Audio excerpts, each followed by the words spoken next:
Purposely. Your life, God's purpose. Listen at onpurposely.com. There is no wrong turn with the Lord. So it's not like you take this sharp right turn and suddenly you're in the wrong place. God says, hey, that wasn't the one I had for you, but just veer right on back. It's like a winding path. It's not a series of left and right.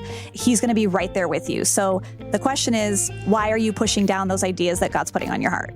Her name is Tonie Christine, and her smile lights up the room. I'm so excited to introduce her to you on this episode of the Passion Meets Purpose podcast, which is all about the gifts and talents that God has uniquely given you, and then how you use those gifts to give back to the world. Tonie has done so through photography, through hosting an Airbnb, and through her newly launched clothing line, which she's going to talk all about, Blaze Kidswear. We'll link you up because we've got a special promo code at the end of this podcast. Let's get started.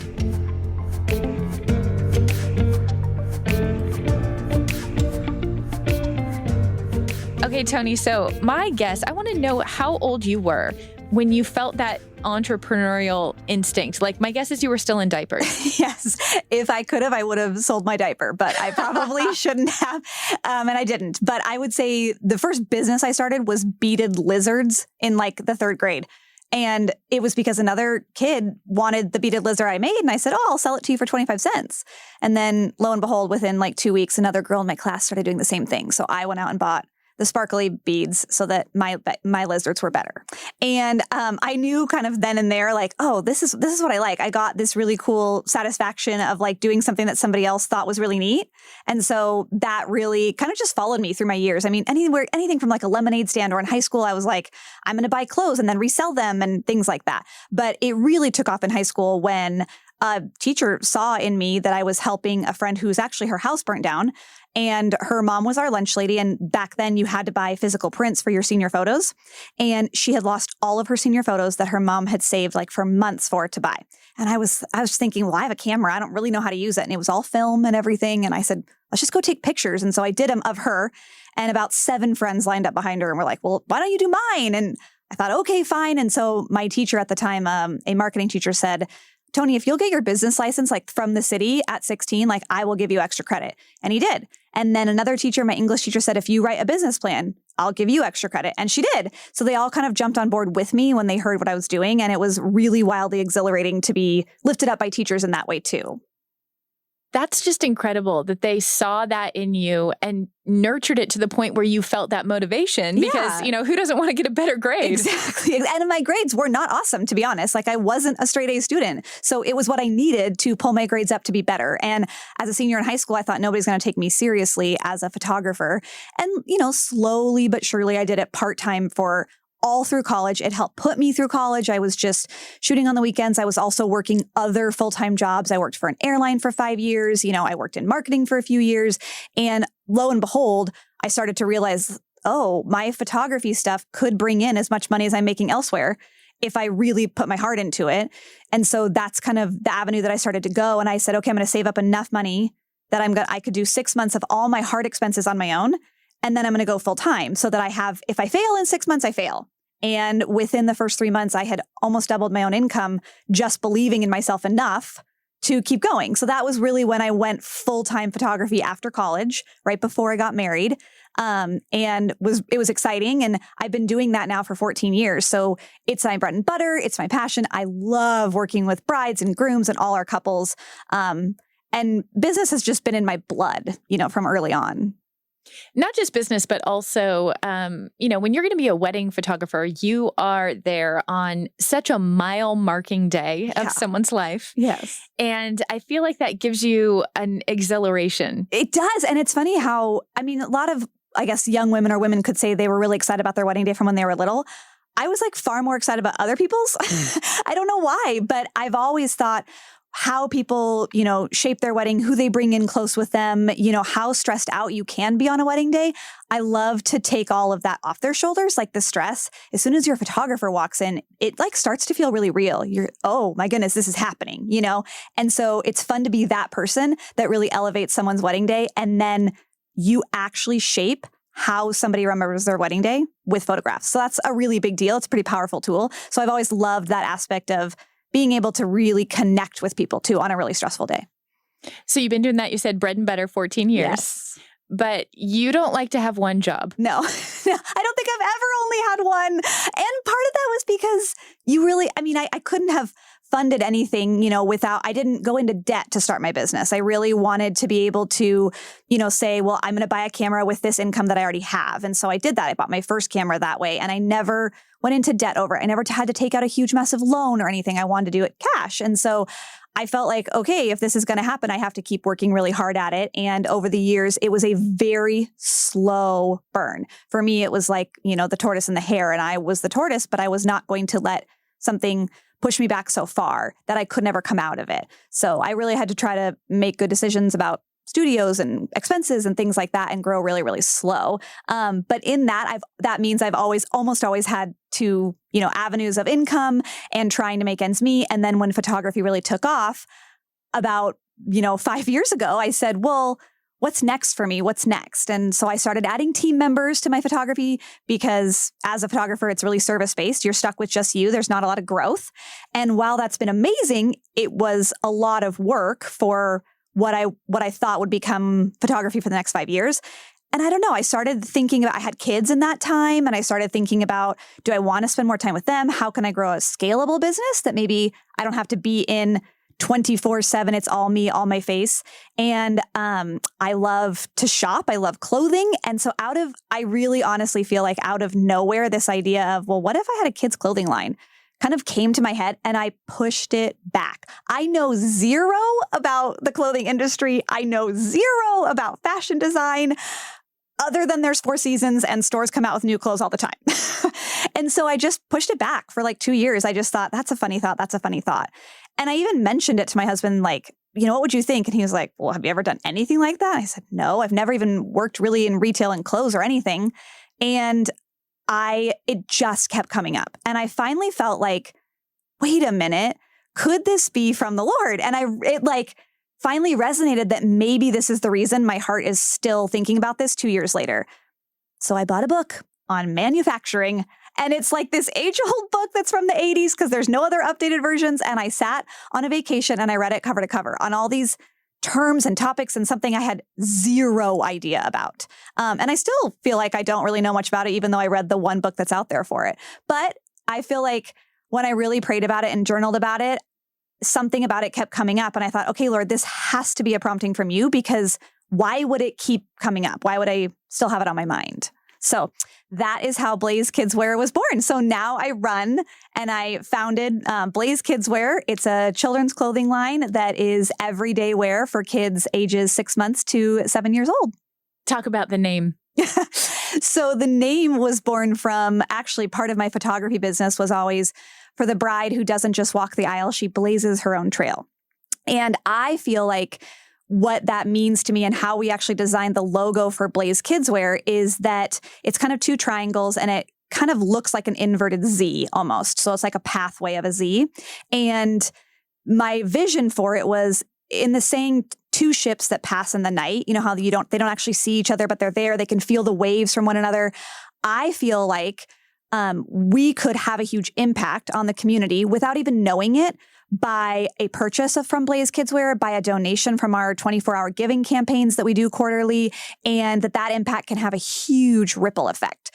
And I felt like, God, if I'm going to start a business and it's from you, it's not just about making money. It can't be, because that can't be what you're calling me to do, right? Right? And I really kept questioning it. And I just felt like God in turn said, why can't it be about that? Why can't it be that we bring in funds and we bring in capital and we bring in profit and then you do something with that?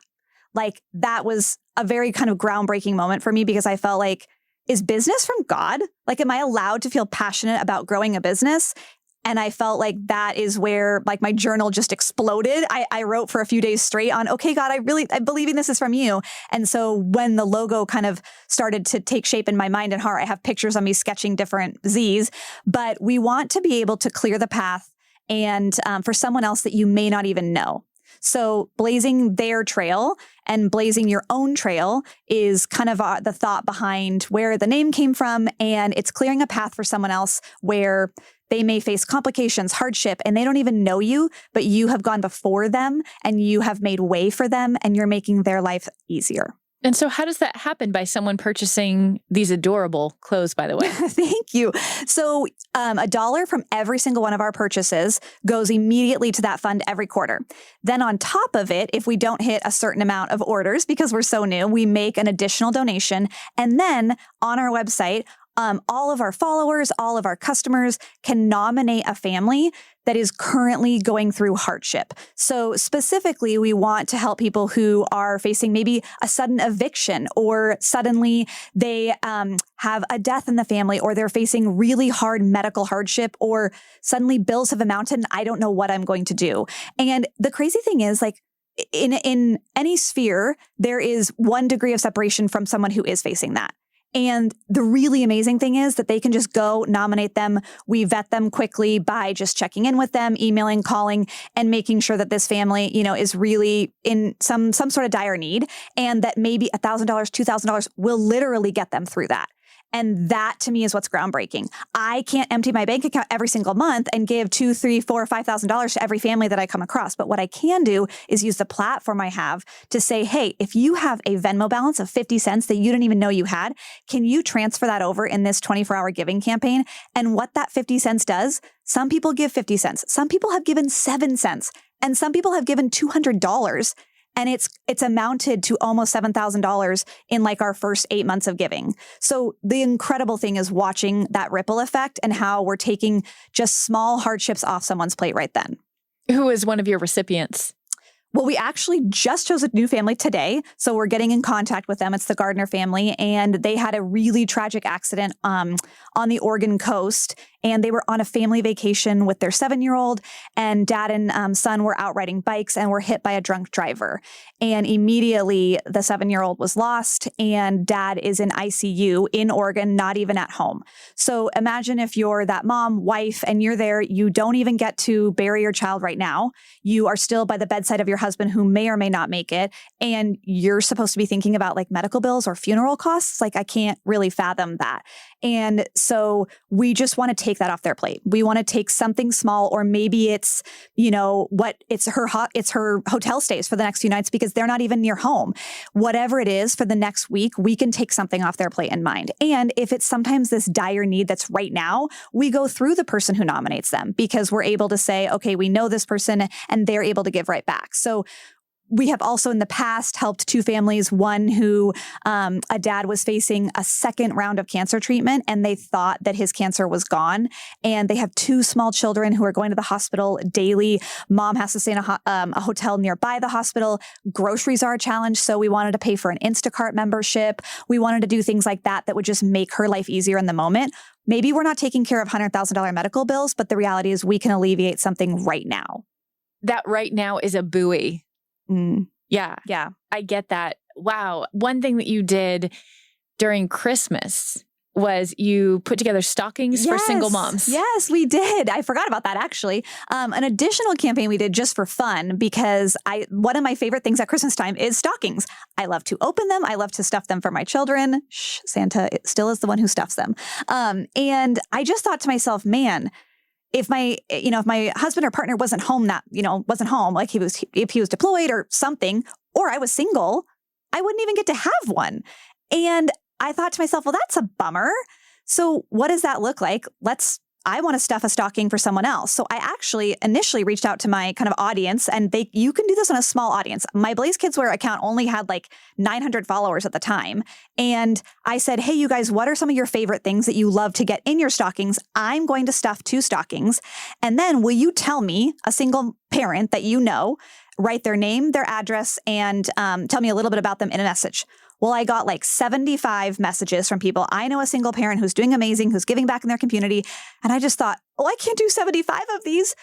And then one woman said, hey, I would love to do a stocking too. And I said, oh my goodness, what if we make this a thing? So I took donations for 24 hours. We raised almost $2,000 and we stuffed 17 stockings. So in them were like neat things. We didn't want to just give junk. No, I know. You gave good stuff. Yes, we gave like really cool jewelry and lotions and face masks, things that would be a luxury to any parent who, and probably wouldn't be spending money on this kind of thing. And then we also did envelopes of cash. We did gift cards because we felt like, hey, you need $50 to go buy yourself a pair of shoes or a bill that month or whatever. So we stuffed them with really cool things. And then we wrapped them up beautiful. My daughter and son got involved. We took a huge time lapse of like the 4 or 5 hours it took to stuff them all.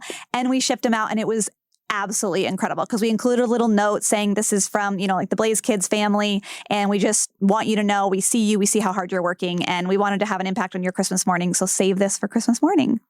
I love how you tell the story of this in real time. Like you just described the time lapse and stuff. I was one of the people that was watching as you did that. And so part of what you're doing with this clothing line, with your photography, with your Airbnb, which we can talk about, is you tell a great story through the process. You want to talk about why that matters? Yeah. I mean, I think ultimately when you're thinking about starting a business, it takes a lot and it's really scary. So the first thing I wanted to do was I wanted people to feel a part of that because that's what they feel more connected when you allow them to be. If I'm just putting out this perfect content and if I just put out that, oh, here's this brand new line of clothes I designed, people wouldn't feel a connection to it. And so I said, what I'm going to do is I'm going to jump on, I'm going to do lives, I'm going to do stories, I'm going to show on an email list that I have no clue what I'm doing. So if you go back to the beginning of the Blaze Kids Wear phase, it's literally me opening the first mail package I got of the prototypes and realizing, oh my goodness, I could have chosen a different fabric for each one of these. And he just sent them to me all in this gray, hilarious fabric that wasn't at all what I was thinking. So it's like seeing the mishaps, but it's bringing you along for the ride. And now those people that were the first 250 people that were there were like, man, I was there from the start. And the crazy thing is you will have mess ups. My very first purchase of inventory was the largest purchase I have ever made outside of a car and a house. And I hit send on that money and I thought, what am I doing? Like, this is terrifying. What if this doesn't sell? What if nobody likes it, And I just thought, okay, Lord, I have no clue, but I'm just going to do this. And so I did. I moved forward. And the coolest part was that people were waiting with me for the trucks to arrive in my yard. Like, I kid you not, the day that the trucks arrived, I did a little video of it's here. And I blew up. I had like 75 messages. I've been waiting. I can't believe it. I'm so excited. And then launch day came and they were all excited with me. So it's so important for people to feel that connection. And that's why I love the giving campaigns because they get to feel a part of it. They get to see the money grow over those 24 hours. And it really brings people into the fold of your brand rather than just being, something that they don't have a connection to and they don't really care about.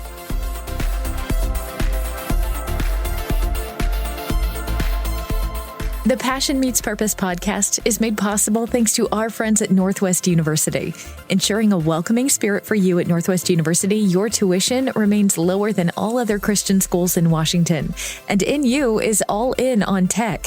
They've got a brand new state-of-the-art technology studio, and majors include UX design, data science, video production, audio production, and computer science. This is in addition to an already diverse offering of business, nursing, education, sciences, communication, psychology, music, and humanities. Northwest University is a faith-based community, Christ-centered in all they do. At Northwest University, your future isn't canceled. It's just beginning. So many people are looking for opportunities around Christmas to bless a single mom or, ways to give back, like the way you're describing, which is, how it feels good, obviously, to buy a cute little outfit for your kiddo, but then also to know that you're making a difference for someone else. And so I love that you're taking that leadership role and giving people an opportunity so frequently to do what they naturally want to do. Yeah. They just need the invitation. Yes. And the amazing thing is I had 3 people message me and say, hey, can I steal this idea for the Christmas stockings? I'm a 100% do it. And one gal in state said, can I come next time and help you package? And I was like, heck yes, because the reality is that it took a really long time and the packaging and the mailing and all of that. But I actually thought about what if this year we did a packaging party? if I told people we have 20 stockings, if you want to bring an item to stuff, great. Or somebody else could bring the stockings. We start assigning things and then they all come together to be a part of it. That to me is like growing the community. And it really is a beautiful way to grow your brand at the same time, because it's not just about making money. It's what you do with that money and that reach. Because as your reach grows, the impact can grow. And sometimes one month, somebody may be able to give $50. And the next quarterly giving campaign we have, they can give 50 cents, or new people are giving, but they're all being pulled in and they're all realizing that they can have an impact, even if their pennies are what they feel like nothing. It adds up. This next question doesn't have anything to do with business. And then we're going to talk about is it Airbnb or VRBO, or is it Airbnb? Yes. Yeah. Okay. And is it Vrbo or VRBO? I know. Well, I've wondered that too. Okay. I don't like that those makes me feel better. The new commercials, Vrbo, I was like, I know, right? I'm like, that's not what I say. So before we get to that third business, because you're such a great storyteller, sometimes I pop on and I catch something halfway through. Okay. This is about your little guy and the octopus. Yes. He lost an octopus. Yes. And for our audience, this is, a lovey. It's like the thing that your kid, Yes. it's irreplaceable, and now they don't have it. What happened? So he has had this octopus since he was born. It's literally just a jelly cat stuffed animal, and he loves it. He twists the tentacles through his finger, and we purchased backups because we know we're parents. Like, this is my second kid, not my first rodeo. I know that I need a replacement. Well, lo and behold, no replacement will work because he has stretched out one of the tentacles, and his name is Long Tentacle Inky. And when my son was 18 months old, when he would say Long Tentacle Inky, it was like the funniest thing. So Inky has been around. And then one day I realized, oh my gosh, Inky's gone. And he had two that day. He had both of his pink Inkies in his arms. And I just posted randomly on my story. And I said, you guys, I'm so sad. Like, my son's Inkies are gone. And I started like digging in my camera roll, and I just found all these old, videos and photos of him with it. Nothing spectacular. It was just all the cute ones that as a mom you love. And before I know it, a woman messages me and says, well, where do you think you lost it? And I said, well, I don't know. We were, out of town. We were in Leavenworth this weekend, and we looked high and low around the parking lot we were at. And she goes, well, did you look, you must have walked this route. And I was like, wait, you live there? And she goes, yeah. Do you want me to go downtown and look? And I thought, you got to be kidding me. I said, well, no, I don't want to put you out. She goes, I'm getting my kids in the car right now, and I'm going to go look. And she went and looked. And about an hour later, she said, Tony, I think that maybe one of the store owners saw them. And I thought, what? And she goes, yes, I'm going to call them. I know them. So she called a store owner after hours and said, did you happen to find octopuses in your store? And it's a toy store of all places.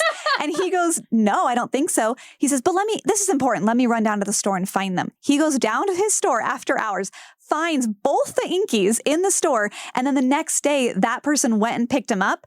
And then she sent them with a friend who was coming over the mountains, a 3-hour drive, back to us. And I have a photo of Knighton getting his Inky back after a week. I mean, we thought they were gone for sure. And he's like just welling up with tears. He was only like 2.5. And he was like overcome with emotion because Inky was back. And that's happened like multiple times now. We've lost Inky in Maui. We've lost Inky at home. And now I have a highlight on my Instagram called the Inky Saga. And everybody is on board with Inky. Everybody knows Inky. And then I get pictures all the time. People send me, Tony, have you been to this octopus restaurant? Like, everybody knows. And then a balloon artist created a massive balloon Inky for Knighton's birthday. So Inky is now a thing, but it's community based. Like, I had no idea people would latch on to this concept so much, but they have. And now they love seeing Knighton with his Inky. It's just, I love that everyone understood how important this was. I think because like, if you didn't have this attachment as a kid to something, like either one of your kids does, like you understand the thing. Yes, right? all the moms writing back saying, I'm in tears, you found Inky, because it was all real time. I welled up with tears at I want like reunited like to play in the back. Okay, I'm glad we told that story. Okay, speaking of Leavenworth, you and your husband own a beautiful house there. It's called the Overlook. Yes. And the architecture on this is amazing. And so people can go on Airbnb. Yes, they can book it. Mm-hmm. And you, with your impeccable style, have just created such a beautiful getaway. And how long have you been running this Airbnb? Yeah, we started about 1.5 years ago. We actually got halted on our build during COVID. And as a business person, I've always felt like, one of the business books I read a long time ago talks about, most like the number million. If you want to have $1 million in assets one day, you need 7 streams of income. And I thought, well, that seems like really out there. I'm never going to have 7 streams of income, but they can be generally anything, like your day job, if you have stock options, anything. And so my husband and I have always dreamed of having kind of a real estate income coming in. And so we saved. And we saved really hard. And we actually used his dad as our contractor. And although he didn't give us he didn't do it for free, we paid him, but we got a better deal than likely, a regular contractor off the streets. And we saved really hard to build it without any debt. And so we hired an architect that's a friend, but like one of the most amazing prestigious architects in Washington State. And we built this cabin with like a really cool vision in mind that you are cantilevered and overlooking the river because you're literally on a cliffside above the river in Leavenworth. And so I am no interior designer, but my husband was like, we're not hiring one. You can do it yourself. And I thought, oh no, I can't do this myself. But it ended up being really fun aside from all the COVID delays. And we've been renting it out for a couple of years now. And it's beautiful to see all the memories that are made there, the families that come through. We leave a postcard that's very personal. Again, we want them to know that this is a house we built. It's our family's dream. We come here, we spend time as a family, and we want you to make memories here too. So we put that on a postcard, and then right there next to it is an Instax digital camera, and we leave each group a roll of film for them to document their time at the cabin so that they're making memories and they're feeling like, wow, these people are invested in us too. So intentional. Intentionality is so important to you with every aspect of your business. And you mentioned a lot about journaling. Yeah. Tell me more. Like for someone that's not their regular practice yet, yes. Tell me what that's meant for you and what your process is. Well, let me tell you this. Obviously I've got 3 separate businesses. I'm a pretty scattered person. I love, having my hand in everything. And so journaling isn't something I do every day. It's not I will say 9 times out of 10, the time I'm journaling is because I'm stressed out and I'm trying to get my thoughts out to the Lord and to myself and to just offload some of the things that are on my mind. Or occasionally if I have burning ideas, I have these notebooks all around my house. So I'm not organized. It's not I need to sit down and journal every single day because that's just not who I am. That's a major relief to everybody listening. Yes. Don't put that pressure on yourself that it has to be done. I literally probably have 10 sketch pads and journals, one in every drawer, and I'll just grab the one that's in front of me. And I'll intentionally buy all the journals being this is going to be my Blaze Kids Wear journal. And it just never happens. But if I find one, I rip out the pages and I put it in the other one or whatever. And for me, the really amazing thing is to go back to those stressed out times and look at them and be like, Tonie, you were praying for this where you are now 3 years ago or a year ago or 5 years ago. And look at where your business is, because the reality is that it doesn't happen overnight, right? It's so frustrating when you see everything happen in the blink of an eye on TikTok and Instagram and social media.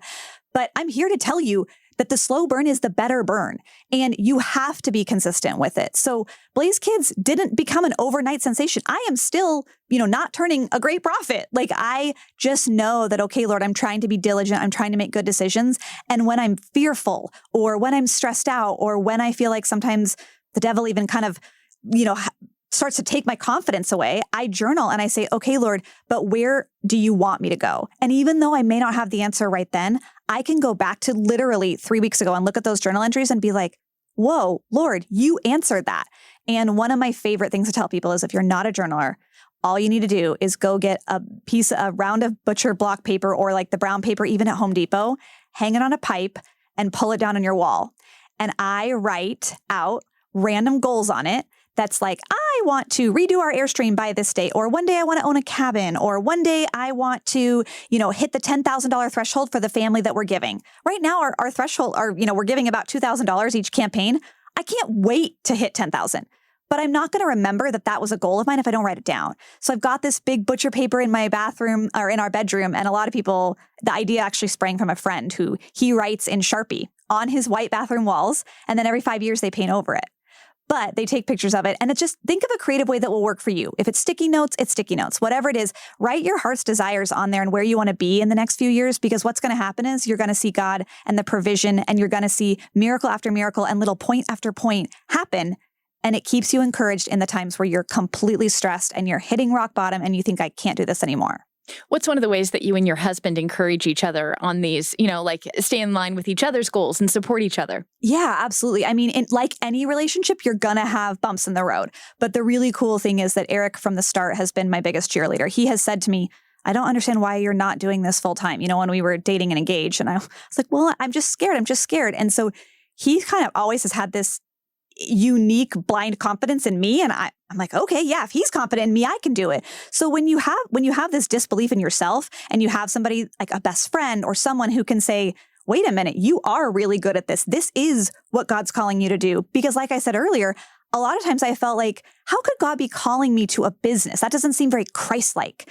But really, my best friend looked at me and said, Tonie, I own a business too. What do you mean? And we sat down and we hashed out, and she really encouraged me that like God can call you to these things because you don't know who you're going to run into along the way. And so for Eric and I, it's amazing to have somebody to come to and say, what do you think about this idea? And he'll kind of refine the idea, or he'll question me, and he'll say, and sometimes that's hard because then I have to defend my own idea, but it helps you elevate it. Or it helps me go, you know what? He's right. That's not where I should be. So we kind of have like a funny rule of thumb in our marriage and life. If it's anything over $150, we ask each other permission. Doesn't matter what it is. If I want to buy a vacuum, if I want to, hey, I'm just going to go buy a vacuum today. It's about, $175. Is that okay? Well, we've done that in business too, where, we don't like, if I'm going to buy toilet paper for the cabin, I'm probably not going to have to okay it with him. But the cool thing is that he knows, but he's not in the everyday decision because we have that trust. And so he knows that if I buy $5,000 worth of inventory, that I'm keeping track of it and that I'm on my budget. And when we do go over budget or anything, we're having those sit downs, and sometimes they're hard. But the beauty of it is that when you're very open, then that's when the trust is built. So the more and more questions there are, the more and more communication that needs to happen. I'm just so thankful for your time today. Is there anything else that I didn't ask you just as we wrap up here in regard to the Passion Meets Purpose podcast that you want to leave our audience with? Yeah, like I said earlier, I think it's really easy to feel like, I just don't know if I should do this. And for me, my photography really was kind of a slow burn from when I was young, but Blaze Kidswear was something that was really on my heart. There was kind of a fire, and I just kept pushing it aside. And I would just ask you to ask yourself, why do I keep pushing this down? Because what if this is what God has for you? And what if you're pushing away the ideas that he's bringing and putting onto your heart? Because the reality is that he wants you in that. And life is a series of turns. And I have always said that there is no wrong turn with the Lord. So it's not like you take this sharp right turn and suddenly you're in the wrong place. God says, hey, that wasn't the one I had for you, but just veer right on back. It's like a winding path. It's not a series of left and right. And he's going to be right there with you. So the question is, from me, really, why are you pushing down those ideas that God's putting on your heart? Tonie Christine, our huge thanks to her. And of course, she wants to offer you a promo code for your first purchase of Blaze Kidswear. Type in promo code PURPOSE20, PURPOSE20 for 20% off your next order. Our thanks to her. Our thanks to you for listening. You can share Purposely podcasts with your friends. You know where to find it. I'm going to see you again in 2 weeks.